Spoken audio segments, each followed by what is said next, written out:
রাসূল সাল্লাল্লাহু আলাইহি ওয়াসাল্লাম বলেছেন, যখন ফজরের ওয়াক্ত হয় তখন তোমরা শুনবে মোরগ ডেকে ওঠে। ডেকে ওঠে না?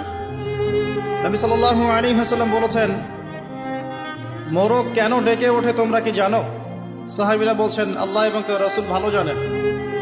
নবী সাল্লাল্লাহু আলাইহি ওয়াসাল্লাম বলছেন, এই মোরগ আল্লাহ পাকের রহমতের ফেরেশতাদেরকে দেখতে পারে।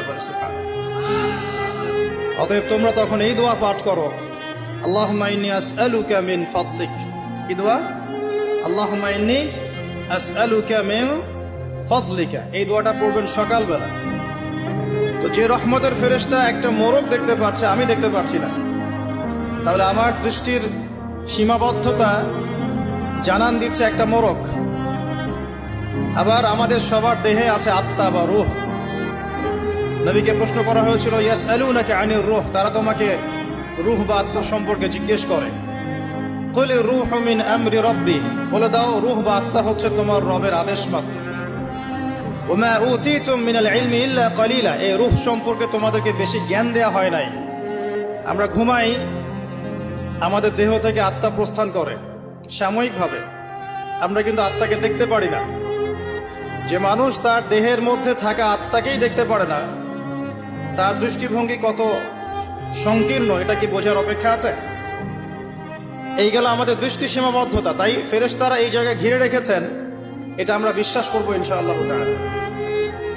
আর আমাদের সবার সাথেই দুজন করে ফেরেশতা আছেন। কয়জন ভাই? আর একটা করে শয়তান আছে। কয়টা শয়তান? কিছু কিছু মানুষের সাথে অবশ্য একাধিক শয়তানও থাকতে পারে, তবে নর্মালি একটা মানুষের সাথে একটা করে শয়তানই থাকে। আর এখনকার বিশ্বে বেশিরভাগ শয়তান থাকে পশ্চিমা সভ্যতায়। কিভাবে বুঝলাম? এগুলো বোঝার জন্য দরকার বাসীরা। কি দরকার? বাসীরা মানে হলো অন্তর্দৃষ্টি।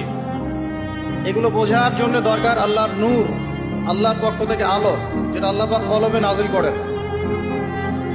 আপনি প্রোটেস্ট্যান্ট ভার্সনে পড়াশোনা করে এবং এই বস্তুবাদী শিক্ষায় শিক্ষিত হয়েই যে আল্লাহ পাকের নূর অর্জন করতে পারবেন কোনো গ্যারান্টি নাই। আল্লাহ পাকের নূর অর্জন করতে হলে আগে আল্লাহ পাকের হুকুম আহকাম ঠিক মতো মেনে চলতে হয়, হালাল রিজিক খেতে হয়, হৃদয়টা মানে কলবটাকে পরিচ্ছন্ন করতে হয়, কলবের মধ্যে কোনো রকম হিংসা বিদ্বেষ রিয়া অহংকার থাকা যায় না। এর উপর বেশি বেশি কোরআন তেলাওয়াত করতে হয়, কবর জিয়ারত করতে হয়, মওতকে স্মরণ করতে হয়, আল্লাহর জিকির বাড়িয়ে দেওয়া লাগে, ফরজ ওয়াজিবের পাবন্দ হতে হয়, সুন্নত মুস্তাহাব ধরে রাখতে হয় এবং আল্লাহর নূরওয়ালা মানুষদের সাথে চলতে হয়। তখন আল্লাহ পাকের পক্ষ থেকে কলবের মধ্যে নূর আসে। যখন আপনার কলবে আল্লাহর পক্ষ থেকে